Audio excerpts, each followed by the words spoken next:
ಚಿಂದಿ ಉಡಾಯಿಸೋ ಖಾರ ಬಣ್ಣ ರುಚಿಯನ್ನು ನೀಡುತ್ತದೆ. ಮೆಣಸಿನ ಪುಡಿ ಚಿಂದಿ ಉಡಾಯಿಸೋ ಖಾರ ಬಣ್ಣ ರುಚಿ. ಕೊಡಗು ಜಿಲ್ಲೆಯಲ್ಲಿ ಕಾಡಾನೆಗಳ ದಾಳಿಗೆ ಜನ ಸುಸ್ತಾಗಿ ಹೋಗಿದ್ದಾರೆ. ಮತ್ತೆ ಕಾಡಾನೆ ದಾಳಿ ಕೊಡಗು ಜಿಲ್ಲೆಯಲ್ಲಿ ಮುಂದುವರಿತಾ ಇದೆ.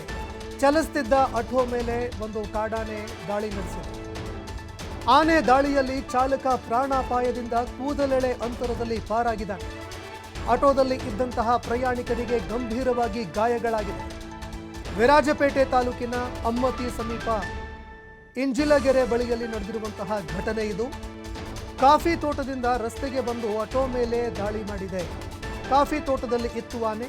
ಇದ್ದಕ್ಕಿದ್ದಂತೆ ರಸ್ತೆಗೆ ಓಡಿ ಬಂದು ಆಟೋ ಮೇಲೆ ದಾಳಿ ಮಾಡಿದೆ. ಗಾಯಾಳು ಇಂಜಿಲಗೆರೆ ಪ್ರದೀಪ್ ಸಿದ್ದಾಪುರ ಆಸ್ಪತ್ರೆಗೆ ದಾಖಲಾಗಿದ್ದಾರೆ.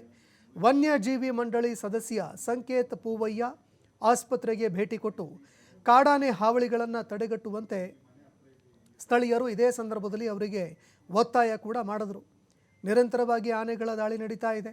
ಇದಕ್ಕೆ ಮೊದಲು ಫುಲ್ ಸ್ಟಾಪ್ ಹಾಕಿ ನೀವು ಅಂತ ಸಂಕೇತ್ ಪೂವಯ್ಯ ಅವರಿಗೆ ಮನವಿ ಮಾಡಿಕೊಂಡಿದ್ದಾರೆ.